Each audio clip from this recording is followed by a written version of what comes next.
ஆரியனும் சுனிலும் பீகாருங்கிற ஊரை சேர்ந்தவங்க. அப்புறம் அவங்க டெல்லி சிட்டில வேலை பார்த்துட்டு இருக்காங்க. அவங்க 2 பேரும் காலையில ஆபீஸ்க்கு புறப்பட்டுக்கிட்டு இருந்தாங்க. அப்பதான் அவங்களோட வீட்டு ஓனர் அவங்களோட அறைக்குள்ள வந்து அவங்க கிட்ட சொன்னாங்க, நீங்க 2 பேரும் 2 மாசம் வாடகை கொடுக்கவே இல்லை, எப்போ கொடுக்க போறீங்க? அது இன்னும் கொஞ்ச நாளில் நாங்கள் 2 பேரும் எங்கள் வாடகையை கொடுத்துடுறோம். இங்க பாருங்க, இந்த ஊருக்கு நீங்க 2 பேரும் புதுசா வந்திருக்கீங்க, அதனால இந்த ஊரை பத்தி உங்களுக்கு அவ்வளவா தெரியாது. நீங்கள் என்ன சொல்ல வரீங்க? இங்க பாருங்க, நீங்க 2 பேரும் லேட் நைட் வீட்டுக்கு வர்றது கொஞ்சம் கூட எனக்கு பிடிக்கல. அதனால ஆபீஸ் விட்டா சீக்கிரமா வீட்டுக்கு வாங்க. இப்ப இருக்கிற சூழ்நிலை சரியில்லை. சுனிலும் ஆரியனும் வீட்டை விட்டு வெளியே வந்தாங்க. வீட்டுக்கு வெளியே வந்து ஆரியன் சுனில் கிட்ட சொன்னான், அட என்னடா, நம்மளோட ஹவுஸ் ஓனர் இன்னைக்கு ஆர்டர் போடுறாங்களே, நைட்டு சீக்கிரமாக வீட்டுக்கு வரணுன்றாங்க. இன்னைக்கு நம்மளோட ஃப்ரெண்டோட பர்த்டே பார்ட்டி இருக்குடா. நீ எதுக்குடா டென்ஷன் ஆகுற? இன்னைக்கு நைட்டு லேட் ஆகிடுச்சுன்னா நம்ம ஹவுஸ் ஓனர்கிட்ட சொல்லிடலாம், நாம் நம்ம ஃப்ரெண்டோட பர்த்டே பார்ட்டிக்கு போயிட்டு வந்தோன்னு சொல்லலாம். கண்டிப்பாக இந்த விஷயத்தை அவங்க தப்பாலாம் எடுத்துக்க மாட்டாங்கடா. சாயந்தரம் ஃப்ரீ ஆயிட்டு அவங்க 2 பேரும் அவங்க ஃப்ரெண்டோட பர்த்டே பார்ட்டிக்கு போயிட்டாங்க. திரும்பி வர்றதுக்கு அவங்களுக்கு ரொம்பவே லேட் ஆயிடுச்சு. அவங்க 2 பேரும் நல்ல போதையில இருந்தாங்க. ராத்திரி 12 மணி ஆயிடுச்சு. ரோடெல்லாம் வெறிச்சோடி போயிருந்தது.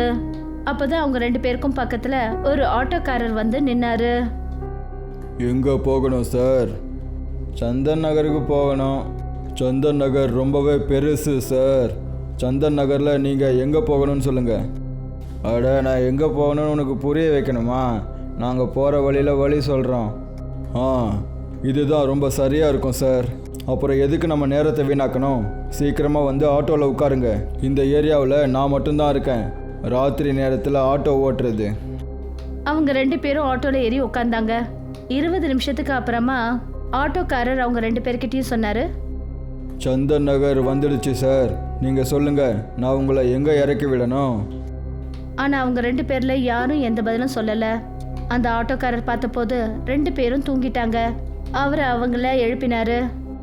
சார், சந்தன் நகருக்கு வந்துட்டோம், எழுந்திருங்க. ஆட்டோக்காரரோட குரல் கேட்டதும் அவங்க 2 பேரும் கண் முழிச்சாங்க. அவங்க 2 பேரும் ஆட்டோவை விட்டு இறங்கினாங்க. உங்களுக்கு ரொம்ப ரொம்ப நன்றி ஆட்டோக்கார அண்ணன். இப்படி சொல்லிட்டு சுனில் தன்னோட பாக்கெட்ல இருந்து 100 ரூபாவை எடுத்து ஆட்டோக்காரர் கையில கொடுத்தான். அந்த ஆட்டோக்காரர் அவங்க 2 பேரையும் இறக்கி விட்டுட்டு அங்கிருந்து போயிட்டாரு. ஆட்டோக்காரர் நம்மளை எங்கே இறக்கி விட்டாரு?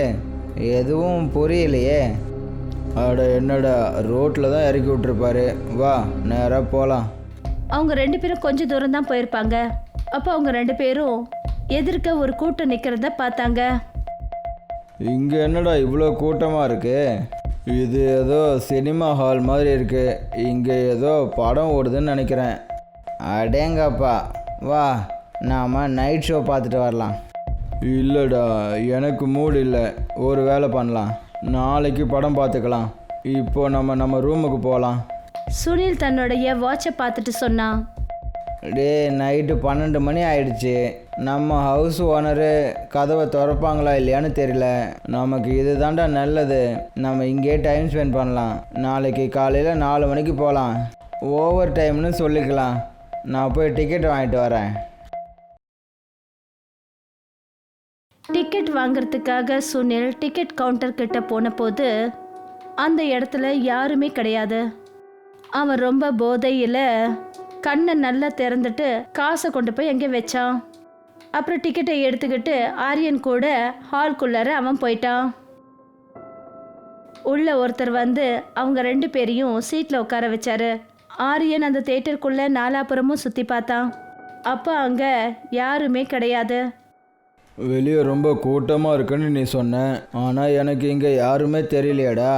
நம்ம மட்டும்தான் இருக்கோம். அட என்னடா, நீ என்ன நினச்ச? நான் இங்கே படம் பார்க்குறதுக்காக வந்திருக்கேன்னு நினச்ச? எனக்கு இப்போ கொஞ்ச நேரத்துக்கு ஏசியில் தூங்கினா போதும். அப்போ தான் ஆரியன் முன்னாடி சீட்டில் உட்காந்துக்கிட்டு யாரோ ஒரு பெண் தன்னை நோக்கி வர்றதை பார்த்தான். அந்த பொண்ணோட தலைமுடி கலைஞ்சிருந்தது. அடுத்த நிமிஷமே அந்த தலைவரி குளத்தில் இருக்கிற அந்த பெண் ஆரியனுக்கு முன்னாடி வந்து நின்னா. Welcome to cinema house. இந்த மரண சினிமாவில் உங்கள் 2 பேரையும் வரவேற்கிறேன். இப்படி சொன்னதுமே அந்த பெண்ணோட முகம் ரொம்ப பயங்கரமாக மாறிடுச்சு. அப்புறம் அவ காத்துல பறக்க ஆரம்பிச்சா. ஆரியனுக்கு உள்ளுக்குள்ள நடுங்க ஆரம்பிச்சிருச்சு. அப்புறம் சுனில் கிட்ட சொன்னா, சுனில் எழுந்து இங்க பாருடா, அது யாருன்னு பாரு. திடீர்னு அந்த லேடி மறைஞ்சிட்டா. சுனில் நாலா பக்கமும் சுத்தி பார்த்துட்டு சொன்னா, இங்கே யாருமே இல்லையேடா, உனக்கு என்ன ஆச்சு? இந்த இடம் எனக்கு என்னவோ சரியா படலடா. அட நைட்டு 12 மணி ஆயிடுச்சுடா. உனக்கு ஏதாவது பிரம்மையாக இருக்கும், வேற ஒன்றும் இல்லை. இப்போ என்னை தூங்க விடு. அப்பதான் ஆரியன் சத்தம் போட்டு சொன்னா. அது என்னோட காலை யார் பிடிச்சிருக்கிறது? சுனில் கீழே குனிஞ்சு பார்த்தபோது அவனோட கண்ணுக்கு 2 கருப்பு கைகள் மட்டும் தெரிஞ்சுது. சுனிலோட போதை இறங்கிடுச்சு. அப்புறம் அவன் பயந்து போய் கொஞ்சம் தூரத்துல நின்னான். ஆரியனும் எழுந்து நின்னான். இங்கே ஏதோ ஒரு பிரச்சனை இருக்குடா. நம்ம 2 பேரும் அதிகமாக குடிச்சிட்டோம்னு நினைக்கிறேன்டா. இன்னைக்கு என்ன நடக்குதுன்னு தெரியலையே. இரு, நான் போய் முகம் கழுவிட்டு வந்துடுறேன். ஆரியன் மறுபடியும் பயந்து போய் கார்னர் சீட்ல போய் உக்காந்தான். சுனில் குழப்பத்திலேயே டாய்லெட்டை நோக்கி போனான். அவன் அந்த டாய்லெட்டோட கதவை திறந்த உடனே அவன் பார்த்தபோது உள்ள ஆரியன் நின்றுட்டு இருந்தான். நீ இங்கேருந்து திரும்பி போக முடியாது. இதை பார்த்ததும் சுனிலுக்கு முழு போதையும் இறங்கிடுச்சு. அங்கேருந்து அவன் அலறி அடிச்சுக்கிட்டு பயந்து ஓடினான். அப்புறம் ஹாலுக்குள்ள போனான். அங்க பார்த்தபோது ஆரியன் அங்க தன்னோட சீட்ல உட்காந்துருந்தான். ஆரியன், இங்கே ஏதோ பிரச்சனை இருக்கு. நம்ம சீக்கிரமாக இங்கேருந்து போயிடலாம். அப்ப சுனிலுக்கு பின்னாடி இருந்து ஆரியனோட குரல் கேட்டுச்சு. நீ யார்கிட்ட பேசிட்டு இருக்க? நான் இங்கே இருக்கேன்டா. மறுபடியும் சுனில் அந்த சீட்டை பார்த்தபோது இப்போ அந்த இடத்துல ஒரு எலும்பு கூடு உட்கார்ந்துருந்தது. திடீர்னு அந்த ஹாலோட நிலவரமே மாறி போச்சு. இப்போ அந்த ஹால் முழுக்க பிணங்களால நிறைஞ்சிருந்தது. இங்கே அப்படி என்னதாண்டா நடக்குது? எனக்கு எப்படிடா தெரியும்? நம்ம 2 பேரும் ஏதாவது ஒன்று பண்ணி இங்கேருந்து வெளியே போய் ஆகணும். எனக்கு என்ன தோணுதுன்னா, நம்ம 2 பேரும் தேவையில்லாமல் பேசி நம்ம டைமை வேஸ்ட் பண்ணக்கூடாதுடா. எவ்வளோ வேகமாக இங்கேருந்து ஓட முடியுதோ இங்கேருந்து ஓடிடலாம். அவங்க 2 பேரும் கேட்டை நோக்கி ஓடினாங்க. ஓடி போய் அவங்க பார்த்தபோது கேன்டீன் இடத்துலையும் ஜனங்க எரிஞ்சு போய் பணமாக கிடந்தாங்க. அப்போதான் எரிஞ்சு போன ஒரு பொம்பளை அவங்க 2 பேருக்கும் முன்னாடி வந்து நின்னா. தயவு செஞ்சு என்னை காப்பாத்துங்க.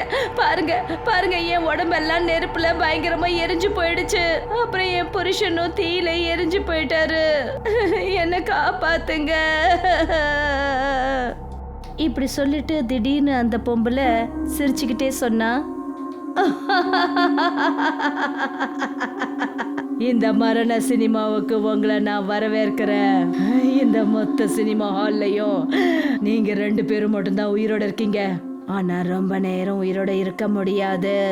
இந்த சினிமா ஹால்குள்ள ஒரு தடவை உள்ள நுழைஞ்சா போதும், அவங்க திரும்பி போக முடியாது. அதனாலதான் இத மரண சினிமா ஹால்னு சொல்றாங்க. கீழே கேன்டீன் ஏரியால இருந்த பிணங்கள்லாம் அசைவு ஏற்பட்டு எழுந்து நின்னுச்சுங்க. அப்புறம் அவங்க 2 பேரையும் நோக்கி பார்த்ததுங்க.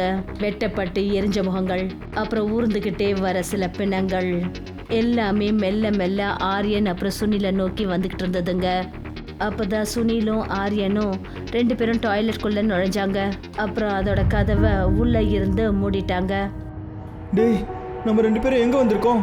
எனக்கு என்ன தோணுதுன்னா, நம்ம 2 பேரும் கண்டிப்பாக உயிரோட தப்பிக்க முடியாது.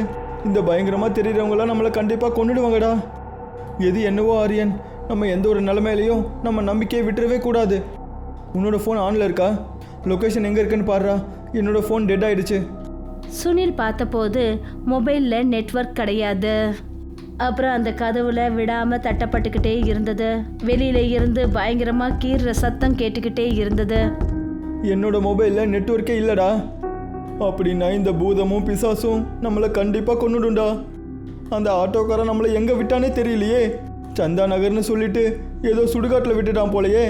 என்னோட வாழ்க்கையில் இவ்வளோ பயங்கரமானவங்களை இது வரைக்கும் பார்த்ததே இல்லைடா. இப்போது டைம் 2 மணி தாண்டா ஆகுது. ஆனால் நம்ம 2 பேரும் இப்போ என்னடா பண்ணுறது? திடீர்னு சத்தம் வர்றது நின்று போச்சு. அவங்க 2 பேரும் தொடர்ந்து ஈஸ்வரனோட நாமத்தை சொல்லிக்கிட்டே இருந்தாங்க. இப்போ 4 மணி ஆயிடுச்சுடா. இப்போ நாம் என்ன பண்ணுறது? வெளியிலேருந்து வர சத்தமும் இப்போ நின்று போச்சே. காலையில் விடிய போகுதுடா. நம்ம எப்படியாவது இங்கேருந்து சீக்கிரமாக போய் ஆகணும். ஆனால் வெளியே அந்த பேய்களோட மொத்த படையும் நின்றுக்கிட்டு இருக்கே. நான் பார்க்குறேன். வெளியில எட்டி பார்த்தாங்க. அங்க வெளியில யாருமே இல்லை. அப்புறம் அவங்க 2 பேரும் அங்கேருந்து தன்னோட முழு பலத்தோட அந்த ஹாலை விட்டு வெளியில வந்தாங்க. அப்புறம் ரோட்டுக்கு இன்னும் வேகமா ஓடி வந்து அவங்களோட ரூமுக்குள்ள போயிட்டாங்க. அவங்க 2 பேரோட சோர்ந்து போன முகத்தை பார்த்துட்டு அந்த வீட்டு ஓனர் அம்மா அதிர்ச்சியாய் கேட்டாங்க, உங்க 2 பேரோட முகமும் ஏன் இப்படி வாடி போயிருக்கு? அப்புறம் ராத்திரி நீங்க 2 பேரும் எங்க போனீங்க? ராத்திரி 12 மணி வரைக்கும் நான் உங்களுக்காக காத்துக்கிட்டு இருந்தேன். ஆரியன் நடுநடுங்கிக்கிட்டு வீட்டு ஓனர் அம்மா கிட்ட எல்லா விஷயங்களையும் சொன்னான். நாங்கள் 2 பேரும் ரொம்ப கஷ்டப்பட்டு எங்கள் உயிரை காப்பாற்றிட்டு வந்திருக்கோம். அட, உங்களுக்கு அதிர்ஷ்டம்னு சொல்லுங்க. நீங்க 2 பேரும் அந்த மரண சினிமா ஹாலை விட்டு வெளியில உயிரோட வந்திருக்கீங்க. மரண சினிமா ஹாலா? எனக்கு எதுவும் புரியலையே. 15 வருஷத்துக்கு முன்னாடி ரோஹிணி நகர்ல இருக்கிற ஒரு ஹால்ல நைட் ஷோ நடக்கும்போது நெருப்பு பிடிச்சிருச்சு. அப்புறம் யாரோட கையில மெயின் கேட்டோட சாவி இருந்துச்சோ அந்த ஆளு எல்லாருக்கும் முன்னாடி எரிஞ்சு செத்து போயிட்டாரு. அதுல 200க்கும் மேற்பட்டவங்க செத்து போயிட்டாங்க. அந்த நெருப்பு ரொம்ப பயங்கரமா இருந்ததுனால யாருமே உயிர் தப்பிக்க முடியல. ஜனங்க துடிதுடிச்சு செத்து போனாங்க. அன்னையில இருந்து மக்களுக்கு அங்க யாரோ உள்ள கத்துற சத்தம் கேட்டுக்கிட்டு தான் இருக்கு. அந்த சினிமா தியேட்டரை எல்லாரும் பேய் சினிமா ஹால்னு தான் சொல்லுவாங்க. சுனிலுக்கு அப்பதான் அந்த விஷயமே புரிய வந்தது. அவங்க அந்த சம்பவம் நடந்த அன்னைக்கு ராத்திரி ஆரம்பத்துல நடந்த விஷயம் நினைவுக்கு வந்தது. அந்த ஆட்டோக்காரன் அவங்க போதையில இருந்ததை பயன்படுத்திக்கிட்டு அவங்கள சந்தன் நகர்ல விடுறதுக்கு பதிலா ரோஹிணி நகர்ல விட்டுட்டு போயிட்டாரு.